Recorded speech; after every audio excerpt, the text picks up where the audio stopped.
오늘 예수님께 배우는 기도라고 하는 제목으로 우리 하나님 말씀을 듣겠습니다. 한번 따라가 봅시다. 예수님께 배우는 기도.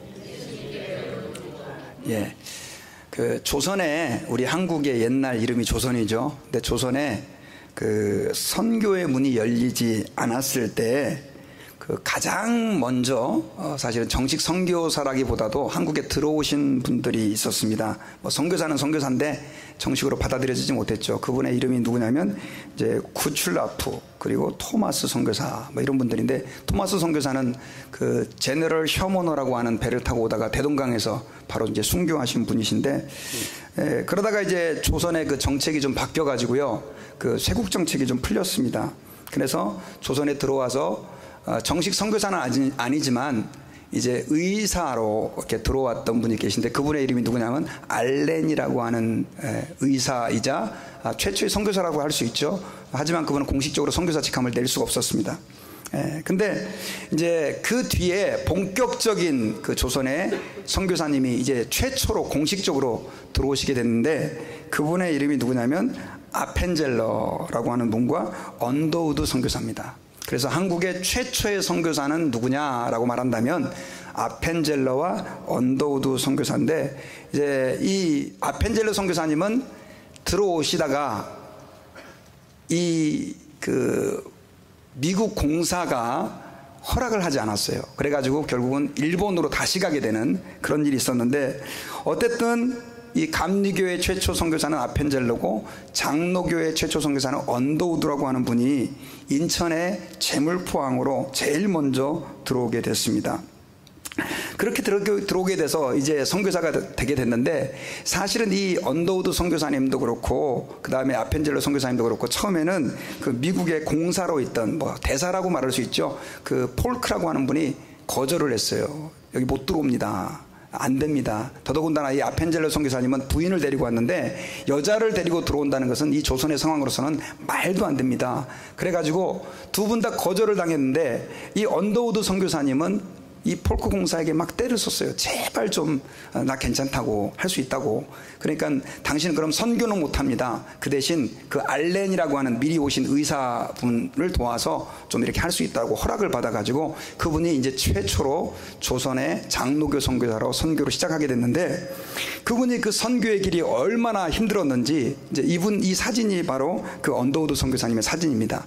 이분이 한국에 온 지, 조선에 온 지 얼마 안 됐을 때 하나님 앞에 기도문을 하나 썼습니다. 그래서 제가 그 기도문을 여러분들께 먼저 좀 한번 읽어드리기를 원합니다. 주여, 지금은 아무것도 보이지 않습니다. 주님, 메마르고 가난한 땅, 나무 한 그루 시원하게 자라오르지 못하고 있는 땅에 저희들은 옮겨와 앉았습니다. 그 넓고 넓은 태평양을 어떻게 건너왔는지 그 사실이 기적입니다. 주께서 붙잡아 뚝 떨어뜨려 놓으신 듯한 이곳, 지금은 아무것도 보이지 않습니다. 보이는 것은 고집스럽게 얼룩진 어둠뿐입니다. 어둠과 가난과 인습에 묶여있는 조선 사람뿐입니다. 그들은 왜 묶여있는지도, 고통이라는 것도 모르고 있습니다. 고통을 고통인 줄 모르는 자에게 고통을 벗겨주겠다고 하면 의심부터 하고 화부터 냅니다. 조선 남자들의 속셈이 보이질 않습니다. 이 나라 조정의 내심도 보이지 않습니다. 가마를 타고 다니는 여자들을 영영 볼 기회가 없으면 어쩌나 합니다. 조선의 마음이 보이질 않습니다. 그리고 저희가 해야 할 일이 보이지 않습니다. 그러나 주님, 순종하겠습니다. 겸손하게 순종할 때 주께서 일을 시작하시고 그 하시는 일을 우리들의 영적인 눈이 볼 수 있는 날이 있을 줄 믿나이다. 믿음은 바라는 것들의 실상이요 보지 못하는 것들의 증거니, 지금은 우리가 황무지 위에 맨손으로 서 있는 것 같사오나 지금은 예배드릴 예배당이 없고 학교도 없고 그저 경계와 의심과 멸시와 천대함이 가득한 곳이지만 이곳이 머지않아 은총의 땅이 되리라는 것을 믿습니다. 주여, 오직 제 믿음을 붙잡아 주소서. 그 언더우드 선교사님의 기도죠. 1885년이니까 거의 뭐 이제 100여 년이죠. 100여 년. 근데 세계에서 제일 큰 교회 10개 가운데 거의 뭐 반수 이상이 다 한국에 있습니다. 그리고 지금 한국의 크리스찬 통계가 거의 이제 10명 중에 거의 3, 4명이 다 크리스찬이 되었습니다. 물론 얼마만큼 진실한 크리스찬이냐 여기에 대해서는 이제 뭐 여러 가지 이견이 있지만 그 언더우드 선교사님의 그 눈물의 기도가 이렇게 아름답게 결실을 맺어가지고요, 어쩌면 미개한 땅이라고 불려졌던 그 조선에 살고 있던 저희들이 이렇게 복음을 받고, 또 여러분 지금 이민교회가 미국 안에도 저 수천 개가 있는데 그렇게 이제 미국 안에서도 오히려 많은 미국인들이 우리의 신앙을 부러워할 만큼 그렇게 아름다운 교회로 자라가고 있게 되었습니다. 여러분, 기도다라고 하는 것은 이렇게 놀라운 능력이 있습니다. 하나님 아버지 앞에 기도했을 때 하나님께서는요, 여러분들 자신 개인을 바꿔주시고, 그리고 여러분들의 가정을 바꿔주십니다. 기도할 때 하나님께서는 그 나라와 민족까지도 바꿔주시는 그런 역사가 있다는 사실을 우리가 믿어야 될 줄 믿습니다. 우리 옆에 있는 분들에게 한번 이렇게 인사합시다. 기도할 때 바뀝니다. 기도할 때 바뀝니다. 고통 속에 있는 분들 기도할 때 바뀝니다. 근데 여러분, 기도가 이렇게 놀라운 능력이 있다는 걸 알면서도 기도하는 게 굉장히 어렵다라고 많은 사람들이 말을 합니다. 기도를 한번 해보려고 마음을 먹지만 작심삼일이 돼가지고 그냥 흐지부지 돼버릴 때가 많고, 또 막상 기도하려고 시간을 내서 하나님 앞에 나가긴 나가는데 어떻게 기도해야 될지도 모르겠고, 이렇게 기도하는 것이 맞는지 의심이 될 때도 많이 있는 우리 자신을 발견하게 됩니다. 그래서 여러분, 저는 오늘 이 시간에 오늘 본문에 기록된 예수님께서 이제 마지막으로 십자가에서 죽으시기 전에 겟세마네 동산이라고 하는 그 동산에서 그 눈물 뿌리며 기도했던, 땀방울이 마치 핏방울과 같이 쏟아졌던 그 기도를 우리가 좀 보면서 하나님 아버지 앞에서 우리가 어떻게 기도할 수 있는지를 그 예수님을 통해서 우리가 그 기도를 좀 배울 수 있기를 바랍니다. 자, 먼저 우리가 본문을 통해서 우리가 예수님에게 배울 수 있는 기도는 어떤 거냐면요, 우리의 기도는 습관적이 되어야 된다는 것입니다. 우리의 기도가 어떻게 된다고요? 우리의 기도가 습관적이 될 때 우리는 기도 응답의 삶, 또 기도를 통해서 하나님이 역사하시는 것들을 경험할 수가 있게 된다라고 하는 것입니다. 여러분, 기도가 습관적이 돼야 된다, 이 어감이 어떻습니까? 좋습니까? 나쁩니까? 좋아요? 저는 별로 좋지가 않았습니다. 왜냐하면 여러분, 습관적이라고 하는 말이 좋은 의도로 쓰일 때도 있지만 대부분의 경우는 나쁜 의도로 쓰일 때가 많아요. 왜냐하면 사람들은 좋은 습관을 몸에 기르는 게 쉽습니까? 아니면 나쁜 습관을 몸에 기르는 게 쉽습니까? 나쁜 습관이 몸에 붙어 있는 게 쉬워요. 그러다 보니까 기도가 습관적이 된다 그러면 뭔가 이렇게 어감이 좋지 않습니다. 그러나 여러분, 오늘 본문을 보면 예수님께서는 습관을 따라 기도하셨다 이렇게 표현을 하고 있어요. 우리 성경 같이 한번 읽어봅시다. 자, 시작. 예수께서 나가사 습관을 따라 감람산에 가심에 제자들도 따라갔더니. 자, 예수님께서 기도하실 때 어떻게 기도하셨다고 말하고 있습니까? 습관을 따라 감람산에 가서 제자들과 함께 기도하러 갔다 이렇게 되겠어요. 여러분, 이 습관을 따라 예수님이 기도하셨다라고 하는 것은 우리에게 뭘 말씀해 주고 있습니까? 예수님께서는요, 기도가 아주 규칙적으로 그렇게 진행되고 있었다라고 하는 것을 우리는 이 말씀에서 배울 수가 있습니다. 여러분, 많은 사람들이 사실은 기도할 때 보통 일이 생기면 기도합니다. 평상시는 기도를 안 하고 있다가 일이 터지면 그때 하나님께 나와 기도해요. 저는 그것도 굉장히 귀하다고 생각합니다. 왜냐하면 일이 터져도 기도 안 하는 사람들이 우리 주변에는 많이 있기 때문에 그래요. 일이 터져서 정말 기도해야 되는데도 불구하고 기도를 안 해요. 도대체 하나님을 진짜 믿는 사람인지 아니면 자기 자신을 믿는 건지. 여러분, 일 터질 때 기도해야 될 줄 믿습니다. 일 터질 때는 하나님께 나아가야 될 때예요. 그런데 일 터질 때만 기도하면 문제가 생겨요. 왜 그러냐면 하나님은 기도를 통해서 우리와 가까이 하기를 원하시는데 일이 안 터지면 기도를 안 해요. 그럼 하나님께서 어떻게 하시겠어요? 우리를 가까이 하고 싶으실 때마다 일을 터뜨리는 거예요. 여러분, 여러분들 삶 속에서 일이 매일매일 터지기를 원하십니까? 아니죠. 안 터지면 좋겠어요. 그러니까 여러분, 일 안 터지고 기도하는 게 좋은 거예요. 일 터질 때 기도하지 말고 일 안 터질 때 하나님과 가까이 하면요, 우리는 매일의 삶 속에서 하나님이 공급해 주시는, 인도해 주시는 것들을 더 깊이 경험할 수 있게 되는 것입니다. 여러분, 예수님께서는요, 특별히 제자들에게 일부러 보여주려고 그런 것이 아니라 하나님의 아들로 이 세상에 오셔서 하나님의 사역을 하셨습니다. 사실 여러분, 예수님은 무슨 일 터져갖고 하나님 이 문제 해결해 주세요, 그런 마음으로 기도했습니까? 그거 아니었어요. 예수님께서는 습관을 따라 정기적으로 하나님과 교제하는 그 기도의 삶을 사셨던 것을 알 수가 있습니다. 여러분, 예수님이 주님, 제가요 이 수많은 사람들을 지금 병도 고치고 말씀을 전해야 되는데 내가 좀 능력이 부족하니까 하나님 아버지요, 제게 능력을 주시옵소서, 그런 식으로 기도했습니까? 아니죠. 예수님 왜 기도했어요, 여러분요? 예수님은 하나님과 기도를 통해서 계속 교제하셨어요. 하나님의 뜻이 예수님을 통해 아름답게 이루어질 수 있도록 늘 주님은 기도하셨던 분이다 라고 하는 사실을 기억해야 됩니다. 특별히 여러분, 습관을 따라 기도했다라고 하는 것은 그래서 어떤 의미가 있냐면 규칙적으로 전통을 따라서 기도했다라고 하는 의미가 그 안에 담겨져 있습니다. 여러분, 성경에 보면요, 믿음의 사람들 가운데 기도의 습관이 배어있지 않은 사람이 없습니다. 특별히 여러분, 하나님 앞에서 많은 사람들이 제일 존경하는 구약의 인물 가운데 누가 있냐면 다니엘이라고 하는 사람이 있습니다. 다니엘, 우리 너무너무 잘 알고 있죠. 그래서 이 다니엘을 너무 좋아해서 많은 사람들이, 미국 사람들은 이름을 다니엘 이렇게 이름을 짓죠. 다니엘. 근데 이 다니엘은 포로로 끌려가 있는 사람이었었어요. 그런데 하나님이 그 다니엘을 높여주셔가지고 나중에는 여기 미국으로 말하면 뭐 거의 총리의 자리까지, 프라임 미니스터까지 이렇게 올라가는 그런, 아주 뭐 가버너까지 올라가는 그런 엄청난 그 축복을 받게 됐습니다.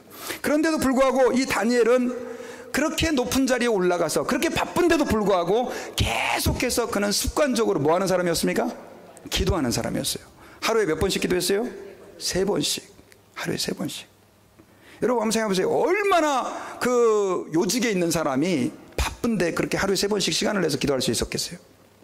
그런데 아마 저는 이렇게 생각해요. 성경엔 자세히 안 나왔지만 그는 그 하루에 3번씩 기도하기 위해서 너무나 많은 것을 희생해야 했을 것입니다. 어떨 때 중요한 만남 같은 것도 그 시간에는 안 됩니다, 이렇게 약속을 바꾸기도 하고, 또 자기가 뭐 하고 싶은 거 해야 될 일들, 또 왕이 시키는 일까지 다 그걸 조정해 가면서 그 하루에 3번 기도하는 것을 어쩌면 목숨처럼 그렇게 유지하고 지켜 왔었던 것을 우리는 생각해 볼 수가 있습니다. 나중에는 여러분, 그 다른 신하들이 다니엘을 모함해 가지고 어떻게 합니까? 왕이 아닌 다른 신에게 기도하는 사람은 사자굴에 던진다, 그 왕의 명령서, 왕의 편지를 받고도 다니엘은 어떻게 합니까? 죽을 각오를 하고 규칙적으로 그는 하루에 3번씩 기도하잖아요. 하나님이 그래서 다니엘을 얼마나 아름답게 사용하십니까? 여러분, 바울도 마찬가지입니다. 바울이 하나님의 교회를 목회하는 목회자로도 아름답게 사역을 하고, 그 다음 또 선교사로 가서도 교회를 너무나 기적적으로 개척하고 또 그곳에 복음을 증거하는 일들을 감당했는데, 그 바울이 특별히 빌립보에서 교회를 개척할 때, 여러분 성경에서 기억하시는지 모르겠습니다. 바울이 루디아라고 하는 그 옷감을 만드는 자주형사를 만나게 되는데, 그 과정이 어떤 거였냐면, 바울이 기도할 곳을 찾다가 기도할 데가 없으니까 그러면 강가에 가서라도 기도해야 되겠다 싶어서 거기로 기도하러 갔는데, 거기서 루디아를 만나가지고 빌립보 교회가 개척이 된 거예요. 여러분, 우리는 하나님 아버지 앞에서 기도의 습관이 우리에게 얼마만큼 중요한지를 기억하고 있어야 돼요. 제가 여러분 요즘에 그 태권도를 좀 배우고 있습니다.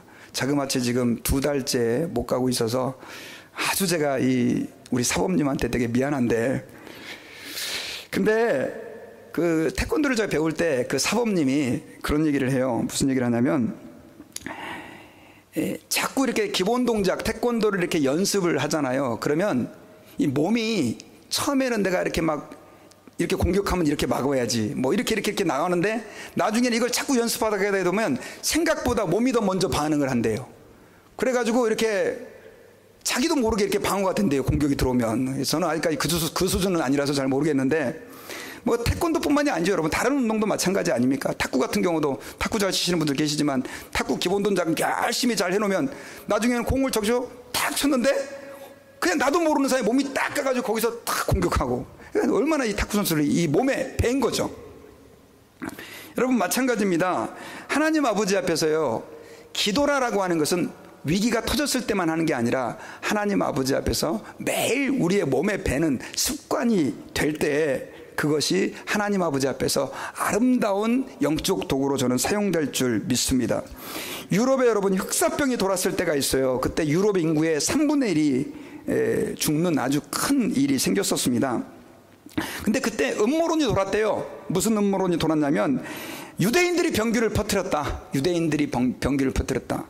나중에 알고 봤더니 그 흑사병이 돌아가지고 3명 중에 1명이 죽어가는데도 불구하고 유대인들은 거의 죽지 않았다는 거예요.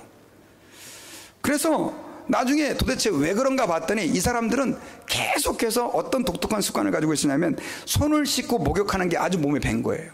구약의 율법을 따라 이 사람들은 꼭 음식을 먹기 전엔 손을 씻고 화장실 갔다 오면 손을 씻고 이게 그리고 뭐 수시로 정기적으로 매주마다 회당에 가기 전에 목욕하고 이런 게 몸에 배 있는 거예요. 그러다 보니까 이 흑사병이 이 유대인들은 죽이지 못한 거예요. 굉장히 기본적인 것이지만 그 습관이 결국 자기를 지켜줬잖아요. 영적으로도 마찬가지입니다, 여러분. 하나님 아버지 앞에서 여러분들이 기도하는 습관을 여러분들의 몸에 밴다고 한다면 마귀가 우리를 공격하여 우리를 죽이려 하고 우리를 넘어뜨리려 할 때 그 습관이 저와 여러분들을 보호해주고 지켜주고 또한 승리하게 될 줄 믿습니다. 그래서 여러분 신앙생활이라고 하는 것은 저는 이렇게 말할 수 있어요. 습관이에요. 습관. 예. 정기적으로 하나님께 나와서 예배하는 것도 좋은 습관이고요. 또 틈날 때마다 성경을 읽는 것도 좋은 습관이고, 물론 오늘 말씀처럼 하나님 아버지 앞에서 기도하는 것이 우리의 몸에 배어 있을 때 여러분 우리는 악한 마귀의 공격에서 이겨낼 수 있는 줄 믿습니다. 여러분 교회에서 뭐 수요일날 기도회 만들어서 기도하고 토요일날 기도하고 또 주일날 와서 예배드리고 하는 그 모든 것들이 여러분들의 몸에 저는 배일 때 시험이 와도 마귀가 우리를 공격하여 쓰러뜨리려 할 때도 저와 여러분들이 당당하게 이길 수 있는 줄 믿습니다. 그래서 저는 여러분 우리 교인들 중에 몇 분들은요 정말 기도하는 게 너무 습관이 잘 돼 있어요. 그런 분들은 신앙이 흔들리질 않아요. 마귀가 공격을 할 때도 얼마나 견고하게 그걸 잘 극복해 나가는지 몰라요. 저는 여러분들에게 그 은혜가 있으시기를 바랍니다. 직장에서 출근해서도요 어떤 분들은 그냥 헐레벌떡 일하기 바쁜데 기도가 습관이 되어 있는 분들은 단 5분이라도 하나님 앞에, 하나님 오늘 내가 여기서 또 일을 시작합니다. 이 일이 나를 위한 일이 되지 않게 하시고 주를 위한 일이 되게 도와주시옵소서. 하나님 제가 주를 위해 일하는데 물질적으로도 축복해 주셔서 비즈니스도 잘 되게 해주시고, 그러나 안 된다 할지라도 내가 원망하지 않겠습니다. 뭐 이런 마음으로 기도하고 시작하고, 성경도 한 구절이라도 읽고 그렇게 비즈니스를 시작하고 직장 생활을 시작하고, 잠들기 전에도 그냥 스마트폰만 실컷 쳐다보다가 그 다음에 뉴스 보고 아유 졸려 하고 그냥 자는 게 아니라 하나님 아버지 앞에서 또 무릎을 잠시라도 꿇고, 하나님 오늘 하루 감사합니다. 보니까 내가 이렇게 또 실수를 했는데 내가 실수한 거 다른 사람에게 상처 준 거 용서해 주시고, 주님 제 마음이 또 오늘 밤 꿈속에서도 주님을 만날 수 있도록 은혜를 베풀어 주세요. 아멘. 예, 그런 것이 습관에 배야 되는 거예요. 식사 기도할 때도 여러분 뭐 어떤 분들은 우리 예수 믿는 사람들이 식사 기도하라 그러니까 마지못해서 그냥 주여 아멘 하고 그냥 먹는 분들 계시고, 또 어떤 분들은 예수를 믿는데도 식사 기도도 담대하게 못해요. 누가 볼까봐 창피해가지고. 여러분 권고드립니다. 식사 기도 잘하세요. 그것도 좋은 기도의 습관이에요. 예, 바쁘게 살다가요 막 일하다 보면 정신없어요. 근데 밥 먹을 때라도 진지하게 단 1분이라도 하나님 앞에, 1분도 길죠, 단 20초라도 하나님 감사합니다 진실한 마음으로. 그래서 여러분 식사기도 대충 하는 사람들 보면 경건의 습관이 어떤지를 알아요. 그래서 진지하게 기도하시고. 여러분 근데 문제는 이게 습관이 어려워요. 그래서 이 세상 많은 사람들이 연구를 엄청 해서 어떻게 하면 좋은 습관을 붙일 수 있을까 해서 연구한 결과를 발표했는데, 그 중에 하나가 뭐냐면 좋은 습관은 3주만 하면 그게 내 습관이 된대요. 특별히 여러분 운동하려고 그러실 때 잘 됩니까 안 됩니까? 안 되죠. 3주만 해보면 된대요. 3주만 해보면. 그 다음 그게 몸에 붙는다는 거예요. 저는 여러분 운동 같은 거 몸에 좋잖아요. 마찬가지예요. 영적으로 유익이 되는 기도, 이것이 우리에게 한 3주만 좀 힘들더라도 서로 실천해서 우리 몸에 배일 때 여러분들 그 기도의 습관이 예수님이 하셨던 그 기도의 습관과 같은 그런 축복의 역사를 만들어낼 줄 믿습니다. 두 번째로 여러분, 하나님은, 한번 읽어봅시다. 시작. 기도가 유혹을 이기는 습관임을 알기 원하십니다. 여러분, 기도가 유혹을 이기는 습관이라는 것을 우리가 알기를 원하는 거예요. 여러분, 시험 많죠? 신앙생활 할 때. 목사에게도 시험이 있고 여러분들에게도 시험이 저는 있는 줄 압니다. 많은 사람들이 시험 때문에 넘어지고 시험 때문에 신앙생활에 성장이 없는 거예요. 맨날 은혜 좀 받는 것 같다가 도로 까먹어버리고, 조금 하나님께 나아가는 것 같다가 또 주저앉아버리고, 교회 좀 다니려고 했다가 또 그냥 털떡 주저앉아버리고, 이런 일들이 왜 일어나느냐? 여러분, 우리의 삶 가운데는 하나님의 역사도 있지만 그 하나님의 역사와 버금가게 뭐가 있냐면 마귀의 역사가 있어요. 마귀의 역사가. 마귀는 우는 사자처럼 두루다니며 삼킬 자를 찾고 있다고 그랬어요. 그래서 여러분, 정신 차리지 않으면 나도 모르는 사이에 마귀에게 두드려 맞는 거예요. 넘어지는 거예요. 여러분, 가정의 문제 뭐 때문에 일어나는 줄 아십니까? 마귀 때문에 일어나는 거예요. 교회의 문제, 마귀 때문에 일어나는 거예요. 여러분들의 삶 속에 왜 좌절과 실패와 낭망이 여러분들의 삶을 집어삼킵니까? 마귀 때문에 그런 거예요. 성경에서는 우리가 독수리의 날개침이 올라감과 같다는 그런 믿음, 진취적이고 도전적인 믿음을 우리에게 말씀해주고 있단 말이에요. 근데 여러분, 그 마귀의 도전과 유혹을 이길 수 있는 길이 있는데 그게 바로 뭐냐면 기도의 습관이라는 거예요. 여러분, 우리 성경 말씀 같이 읽어봅시다. 시작. 그곳에 이르러 그들에게 이르시되 유혹에 빠지지 않게 기도하라 하시고. 여러분, 예수님이 제자들을 데리고 그렇게 겟세마네 동산에 갔는데 예수님은 습관을 따라 이렇게 기도하셨죠. 근데 제자들은 그렇게 습관이 배 있지 않았던 것 같아요. 그래서 제가 볼 때는 그냥 예수님이 가자 그러니까 할 수 없이 그냥 따라간 것 같아요. 갔는데 예수님께서 그들에게 당부를 하세요. 뭐라고 하냐면 유혹에 빠지지 않게 기도하라. 옛날 우리 개역 성경에는 뭐라고 되어 있었냐면 시험에 들지 않도록 깨어 기도하라, 이렇게 되어 있어요. 여러분, 이 말을 뒤집어서 제가 얘기해 보겠습니다. 만약에 기도하지 않는다면 어떻게 된다는 얘기예요? 유혹에 빠진다는 얘기예요. 옆에 있는 분들에게 기도하지 않으면 시험 듭니다. 네, 기도하지 않으면 시험 들어요. 그럼 기도하면 어떻게 되는 거예요? 시험 안 들어요. 안 들어. 예. 영어로는 You will not fall into temptation 이렇게 되어 있어요. 네가 기도하면 그 시험으로 떨어지지 않는다는 뜻이에요. 왜냐하면 하나님과의 관계에 끈이 연결되어 있기 때문에 우리가 시험과 유혹에 빠지지 않는다는 사실을 여러분들 기억하시기를 바랍니다. 근데 여러분, 제자들은 이 말씀을 잘 못 알아들었어요. 그래가지고 기도했어요, 안 했어요? 기도를 안 했습니다. 잤어요. 다 잤어요. 나중에 제자들이 다 시험에 들어야 안 들어요? 시험에 들죠. 베드로는 예수님을 3번 부인하고 그 다음에 다른 제자들은 다 도망가 버리는데 기도를 안 해서 그래요. 기도를 안 해서. 나중에 여러분, 자고 있는 제자들에게 예수님이 이렇게 얘기하죠. 한 번 더 강조하고 있어요. 46절 같이 읽어봅시다. 시작. 이르시되 어찌하여 자느냐? 시험에 들지 않게 일어나 기도하라 하니라. 지금 2번이나 얘기하고 있는 거예요. 누가 보면 이 예수님의 기도 모습을 굉장히 압축해놨어요. 그런데 다른 복음서에 보면 예수님께서 시험에 들지 않도록 기도하라는 게 얼마나 더 강조되는지 몰라요. 여러분, 이거 기억하셔야 됩니다. 시험에 들지 않기 위해 우린 기도해야 돼요. 기도 안 하면 나는 마귀의 소나기에 놀아난다라고 하는 사실을 잊으면 안 되는 거예요, 여러분요. 제가 여러분들에게 한번 여쭤볼게요. 마귀의 소나기에서 이리저리 흔들리는 대로 흔들리고 싶어요? 그런 사람이 누가 있습니까, 여러분? 근데 기도하지 않으면 그렇게 된다는 거예요. 기도하지 않으면. 여러분, 기도하지 않는다라고 하는 것은 죄를 향해 걸어간다라고 하는 의미가 있습니다. 기도하지 않는다는 건 뭐라고요? 죄를 향해서 걸어간다. 아니, 목사님, 전 죄를 짓는 거 원하지 않아요. 기도하지 않으면 여러분들의 발걸음은 여러분들이 원하지 않아도 죄를 향해 걸어갈 수밖에 없게 되는 거예요. 그러나 반대로 우리가 기도의 그 걸음을 걸을 때 우리는 시험의 반대 방향으로 그렇게 걸어가게 되는 줄 믿습니다. 예수님께서 우리에게 가르쳐준 기도가 있어요. 그 기도가 뭐죠? 주기도문이죠. Lord's Prayer. 근데 그 주기도문인데 그 주기도문에서 중요한 대목을 예수님이 우리에게 가르쳐 주셨어요. 그게 뭡니까? 네, 시험에 들게 하지 마시옵고, 시험에 들게 하지 마시옵고. 주님, 우리 시험에 들게 하지 마시옵고. 그러니까 주님, 우리를 좀 시험에 안 들게 해주세요. 주님이 그 기도를 우리에게 가르쳐 줬다니까요. 그 기도를 하라고요. 그래서 여러분, 우리는 하나님 아버지 앞에서 기도하는 자는 시험 들지 않는다는 사실을 기억해야 됩니다. 성령 충만한 자들은요, 마귀가 어떻게 건드릴 수가 없게 돼요. 한 길로 왔다가 7길로 떠나가는 그런 역사가 있게 될 줄 믿습니다. 여러분, 여기 컵이 이렇게 있죠. 컵이. 제가 물을 좀 마셨어요. 여러분들 안 보이지만 여기 물이 지금 한 반 정도 남아 있어요. 근데 여러분, 이거 기억하셔야 돼요.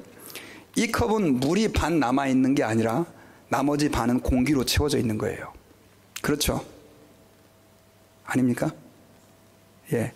물이 반이 있으면 나머지 반은 공기로 채워져 있어요.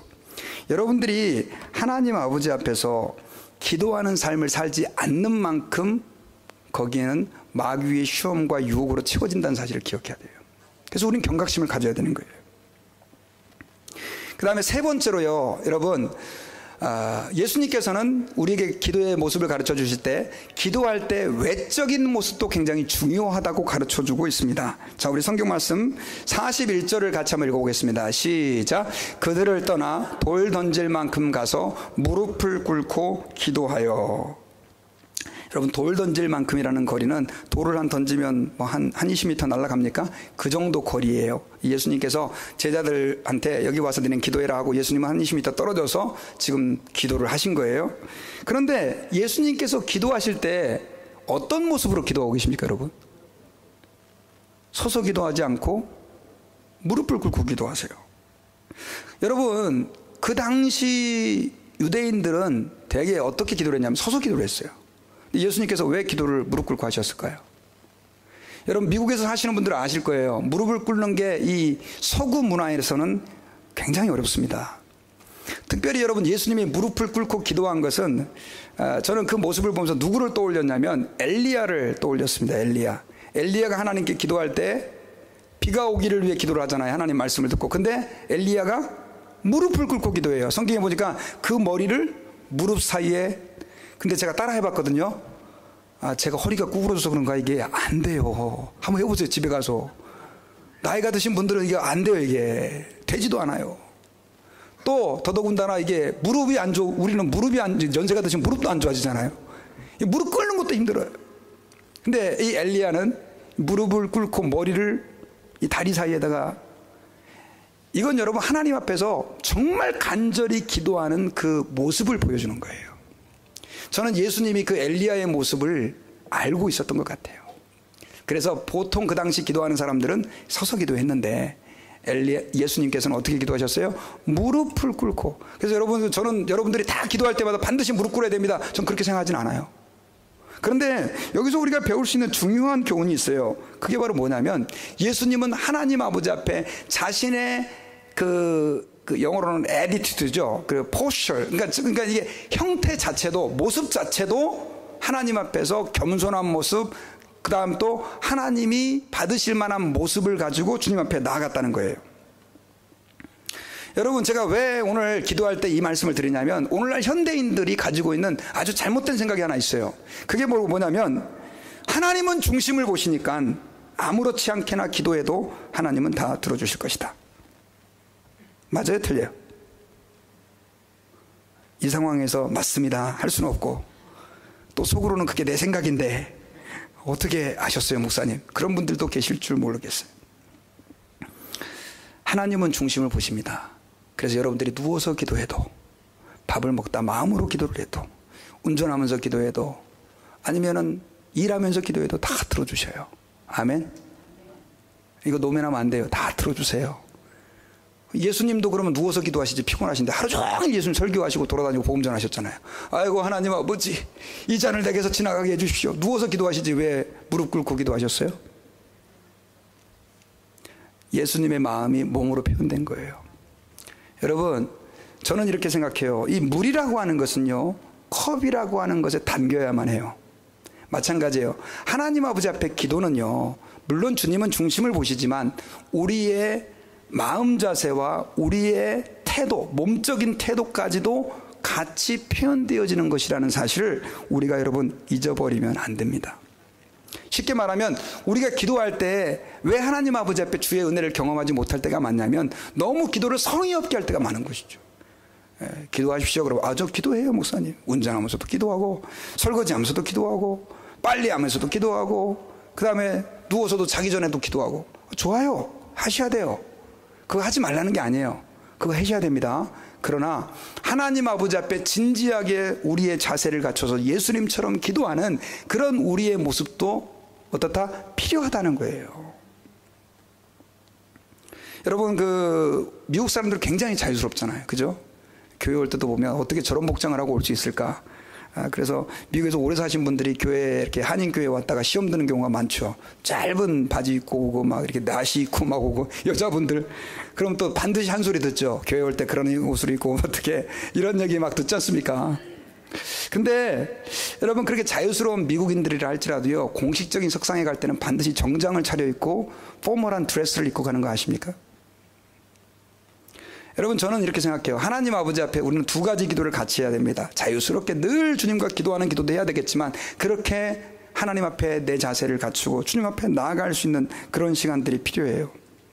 아까 제가 다니엘 얘기를 했지 않습니까? 다니엘을 보실 때, 자, 다니엘이 기도한 모습이 성경엔 이렇게 기록되어 있어요. 같이 읽어봅시다. 시작. 다니엘이 이 조서에 왕의 도장이 찍힌 것을 알고도 자기 집에 돌아가서는 윗방에 올라가 예루살렘으로 향한 창문을 열고 전에 하던 대로 하루 3번씩 무릎을 꿇고 기도하며 그의 하나님께 감사하였더라. 아까 제가 엘리야를 얘기했는데 다니엘도 지금 뭐 하고 있습니까? 무릎을 꿇고 기도를 했어요. 근데 다니엘은 무릎을 꿇을 뿐만이 아니라 굉장히 형식적인 행동을 몇 가지 했거든요. 그게 뭐냐면 다니엘은 기도의 장소가 정해져 있었어요. 자기 집이었어요. 집 중에서도 윗방이었어요. 그 윗방은 아마도 기도를 위해 구분된 방이었던 것 같아요. 올라가 가지고 어디로 향한 창문을 열어놓고 예루살렘을 향한 창문을 열어놓고 전에 하던 대로 하루 3번씩 무릎을 꿇고 기도하며 하나님께 감사했다. 이렇게 돼 있어요. 근데 여러분, 평상시에 다니엘이 이렇게 기도했는데 지금은 이렇게 기도하면 안 되는 상황이었어요. 왜냐하면 왕이 명령을 내려가지고 왕이 아닌 다른 신에게 기도하는 자들은 사자굴에 던진다는 그 왕의 어명이 이미 떨어진 다음이었거든요. 그러면 저 같으면 어떻게 하느냐? 기억렬이 같으면 집에 돌아가서 윗방에 올라가 혹시 문이 열렸나 문을 꼭꼭 닫고 하나님 아버지 앞에 무릎을 꿇고 기도하여 이렇게 나갈 텐데, 뭐 그렇게 한다고 해서 하나님 뭐라 그러시겠습니까? 중심을 보시는데. 문 열어놓고 기도해야 돼요? 이스라엘 민족은요, 하나님 아버지 앞에 예루살렘을 향해 문을 열어놓고 기도할 때 그것이 하나님을 향한 마음이라고 생각을 했어요. 그거 하라고 성경에 나옵니까? 율법에 너희들은 반드시 예루살렘을 향해서 문을 열어놓고 무릎을 꿇고 기도해라. 그런 거 없어요.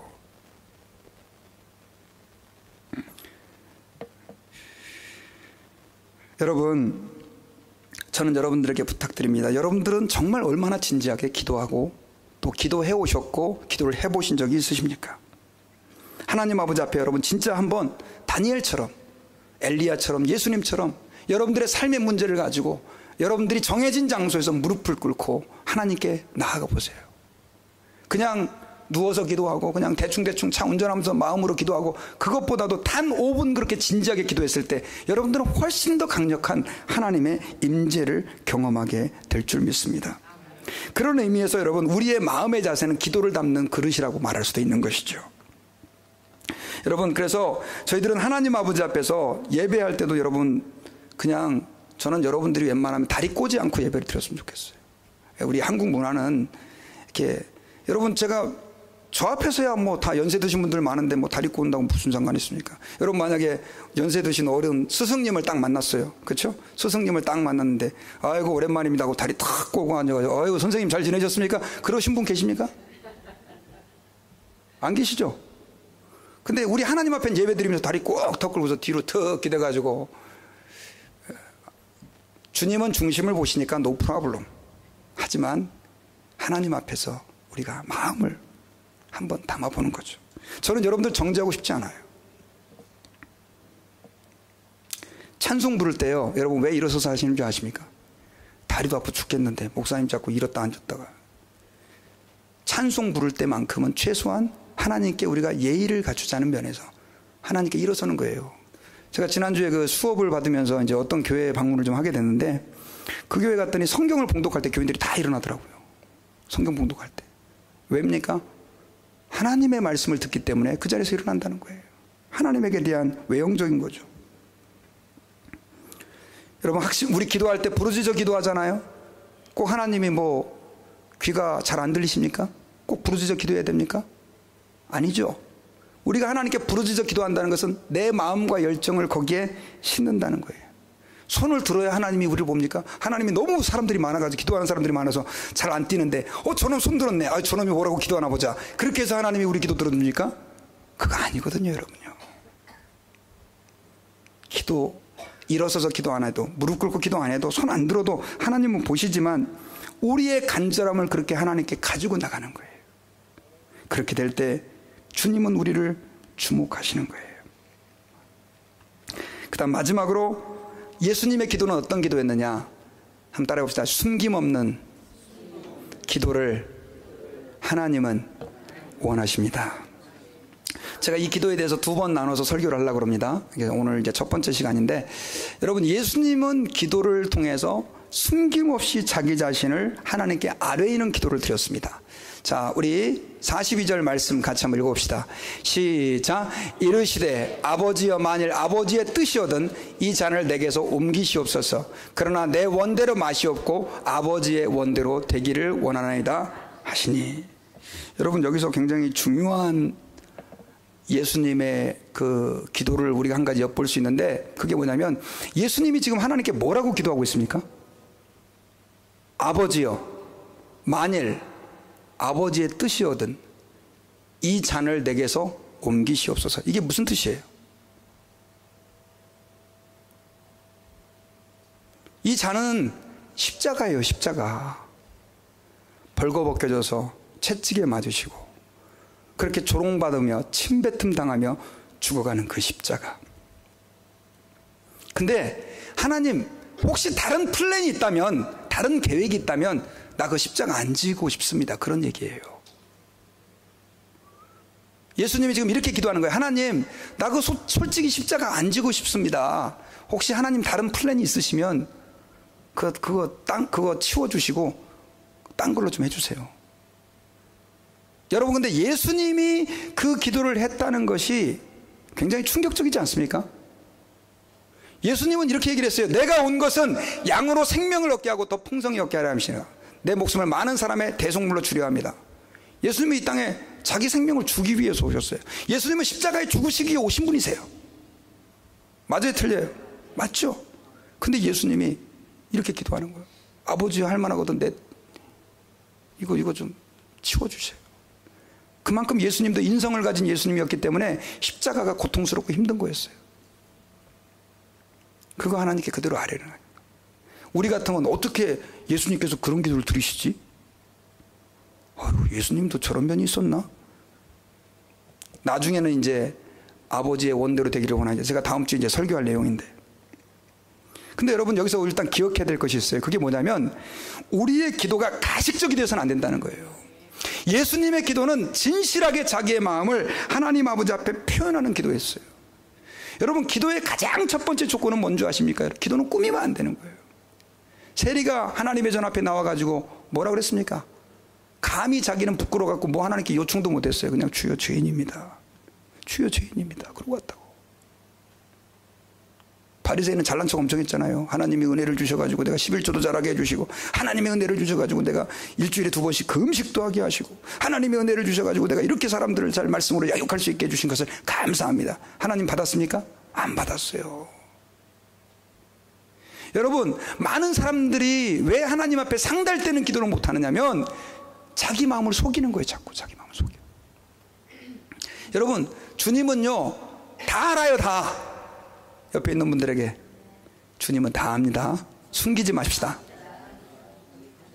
다 알아요. 다 알아. 다 알아. 나도 모르는 것까지도 주님은 알아. 근데 뭘 숨겨요, 하나님 앞에? 기도를 일부러 거룩하게 하려고 그러지 마세요. 하나님은 눈물과 콧물이 뒤범벅돼서 코에서 위아래로 내려가는 그 기도도 기쁘게 받으신다니까요. 고상하게 기도 안 해도 괜찮아요. 그리고 내 마음에 분노가 일어나거들랑 하나님 앞에 그 분노를 표현하세요. 남들 안 듣는 곳에서. 기억열 목사가 미워요? 그러면 가가지고 교회에서는 그렇게 하지 마시고 집에 가가지고 하나님, 기억열 목사가 징그럽게 밉습니다. 좀 어떻게 좀 처리 좀 해주세요. 그렇게 기도를 하시라니까요. 속으로 그래도 목사님인데 내가 위해서 사랑해야지. 그렇게 하지 마시고 저는 그래도 상처 안 받아요. 다윗이요, 하나님 앞에 그렇게 기도하는 사람이었어요. 여러분 보세요. 같이 한번 읽어봅시다. 시작. 그들이 악으로 나의 선을 갚으며 미워함으로 나의 사랑을 갚았사오니 악인이 그를 다스리게 하시며 사탄이 그의 오른쪽에. 다시 이 기도를 지금 하는데 다윗이 지금 어떻게 기도하고 있어요? 악인이 그를 다스리게 하시며 사탄이 그의 오른쪽에 서게 하시고. 다음 보세요. 더 황당해요. 그가 심판을 받을 때 죄인이 되어 나오게 하시며 그의 기도가 죄로 변하게 하시며 그의 연수를 짧게 빨리 죽게 하시며, 그런 뜻이에요. 그의 직분을 타인이 빼앗게 하시며. 어떠세요 여러분? 이렇게 하나님께 기도할 수 있다고 생각하십니까? 여러분들은 다 너무 고상하셔가지고 어떻게 저런 기도를 하는. 여러분 제가 이거 지금 줄인 거예요. 7절 8절 시편 109편을 집에 가서 읽어보세요. 황당합니다. 황당해요. 다윗이 얼마나 악인을 저주하는지 몰라요. 그래서 이 말은 이제 다사랑교회에서 한 가지 배웠다. 이제 저주하는 기도도 막 해도 되는구나. 이제 앞으로 나한테 걸리기만 해봐라 내가.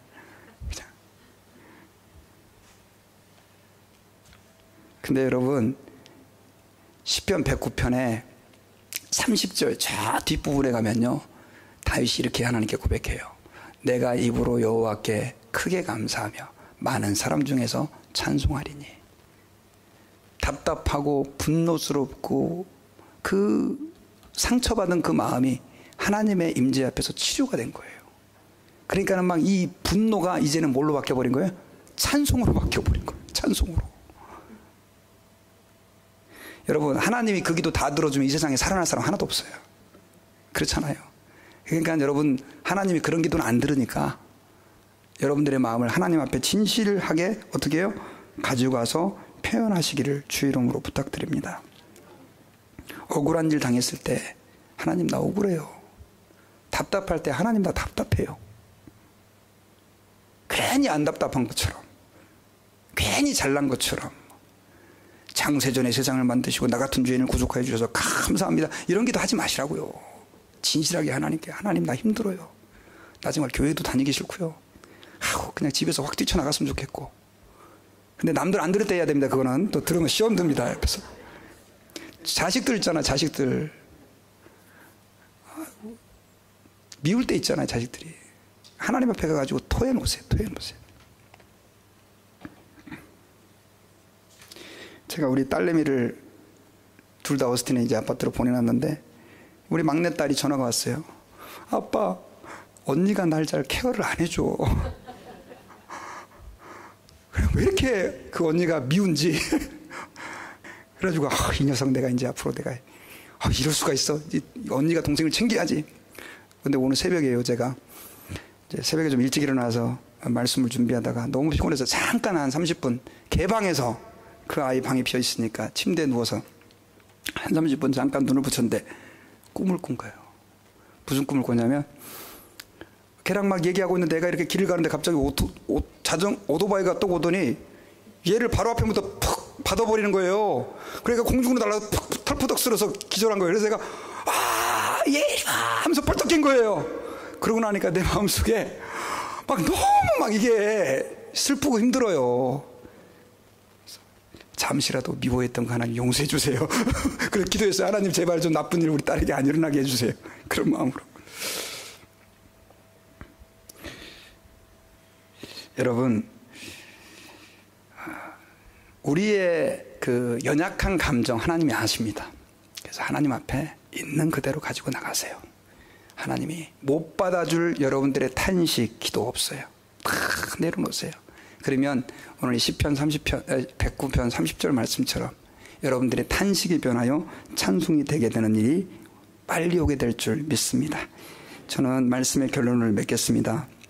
여러분, 이분이 누구냐면 탈북자입니다. 탈북자 정요한 씨라고 하는 분인데, 부인이 김예나 씨인데, 이 정요한 씨는 지금 이제 전국의 군부대, 학교, 교회 다니면서 간증 집회를 하고 있는 굉장히 유명한 그런 강사인데, 북한에서 탈북하신 분이에요. 근데 이분이 바이올린을 남편은 연주하고 부인은 피아노를 연주하면서 이제 자기의 탈북 과정과 신앙을 통해 얻은 축복을 이렇게 간증하는데, 근데 이제 이 정요한 씨 남편의 간증을 보니까 그게 참 은혜가 돼서 여러분들에게 소개해드리고 말씀을 마치려고 해요. 이분은 4살 때 바이올린을 시작해가지고요, 평양 음대와 러시아 차이콥스키 음악원을 졸업을 했고요. 그리고 김정일의 엄청난 총애를 받아가지고 2000년도 후반에 동유럽 어떤 국가에 가가지고 교수 생활까지 했었어요. 근데 이제 외국 생활을 막상 하면서 그렇게 교수 생활 하다 보니까 사람들이 주변에 이제 사귀게 되는 사람들이 많은데, 그 가운데 예수를 믿는 사람이 있었던 거예요. 근데 이 사람이 이 정요한 씨에게 표정이 좀 어두워 보이는데 교회 가서 기도 좀 한번 해보면 어떻겠냐. 그래가지고 그 사람이 한번 이제 거기서는 이제 교회 갈 수 있으니까 교회를 가게 됐는데, 그분이 교회 가면서 잠들었던 신앙의 DNA가 깨어난 거예요. 막 하나님을 그때부터 만나기 시작하는데, 알고 봤더니 이 정요한 씨의 할아버지가 장로였었어요. 어디서? 북한에서. 처음에 신앙을 숨기고 있었는데 바이올린을 배우러 가는 그 4살 박이의 손을 붙잡고 그 할아버지가 아이를 위해 기도해 준 거예요. 나중에는 할아버지가 장로였다는 것이 그 북한에게 들켜가지고요, 지하교회에서 신앙생활을 했던 분이죠. 들켜가지고 평양에서 추방되고, 나중에 이 정씨가 너무 정요한 씨가 너무 그것 때문에 고통을 당해가지고 나중에는 오히려 아예 기독교를 반대하는 편에 서버리게 된 것이죠. 종교는 아편이다 그러면서 나중에는 공산당 당원 자격까지 이렇게 얻게 됐다고 합니다. 그러면서 그렇게 불신자로 살아오다가 교회 와서 기도하면서 자기를 위해 기도했던 그 할아버지의 기도가 떠오른 거예요. 그래가지고 나중에는 대한민국으로, 자기가 그 비싼 바이올린을 저당 잡고 브로커를 통해서 대한민국으로 들어오게 됐는데, 대한민국에 들어오게 돼가지고 나중에 이제 너 왜 오게 됐느냐라고 물었을 때 그 사람이 이렇게 말을 했다고 합니다. 하나님을 잘 믿고 싶어서 탈북했습니다. 그렇게 얘기했대요. 하나님을 잘 믿고서 탈북했습니다. 여러분, 기도라고 하는 것은 피상적인 것이 아닙니다. 예수 믿는 사람들이 하면 좋은 거, 그런 것들이 아니에요. 기도는 우리의 생명이고 우리의 능력이고 우리의 삶이에요. 여러분, 저는 우리의 기도가 습관적이 되어야 된다. 또 우리의 기도가 시험을 이기는 능력이다. 기도는 외적인 자세도 중요하고 진실하게 마음을 통하는 기도해야 된다라고 하는 말씀을 증거했습니다. 여러분, 이 말씀 기억하시고 하나님 앞에서 기도를 통해 승리하는 삶을 사는 저희들 모두가 되기를 주의 이름으로 축원합니다. 같이 기도하겠습니다. 아버지, 감사합니다. 오늘 말씀을 통해서 예수님의 그 기도의 모습을 통해 우리가 어떻게 기도해야 할지를 깨달았습니다. 주님, 저희들도 기도의 사람이 되기를 원합니다. 지금까지 몇 번 기도하려고 시도했지만 넘어질 때가 많이 있었습니다. 그러나 또다시 오늘 우리의 연약해진 무릎, 하나님 아버지 앞에서 약해진 우리의 손을 주를 향하여 듭니다. 주여, 우리의 기도를 들어주시고 우리가 기도의 사람이 되어 하나님을 기쁘시게 하는 하나님의 사람이 되게 도와주옵소서. 예수님의 이름으로 감사하며 기도하옵나이다. 아멘.